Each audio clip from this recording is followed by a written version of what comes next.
കാവിലമ്മേ ദുഃഖമെല്ലാം പോക്കുമമ്മേ മക്കളുടെ വിളി കേൾക്കാൻ ആയിരം കാത് അമ്മയ്ക്കായിരം കാത് ചക്കുളത്തു കാവിലമ്മേ ദുഃഖമെല്ലാം പോക്കുമമ്മേ മക്കളുടെ വിളി കേൾക്കാൻ ആയിരം കാത് അമ്മയ്ക്കായിരം കാത് തൊട്ടതെല്ലാം പൊന്നാക്കും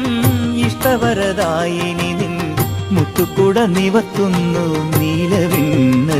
പാദം തൊട്ടു തൊട്ടു കണ്ണിൽ വയ്ക്കാൻ ഭൂമി പെണ്ണ് ചക്കുളത്തു കാവിലമ്മേ ദുഃഖമെല്ലാം പോക്കുമമ്മേ മക്കളുടെ വിളി കേൾക്കാൻ ആയിരം കാത് അമ്മയ്ക്കായിരം കാത്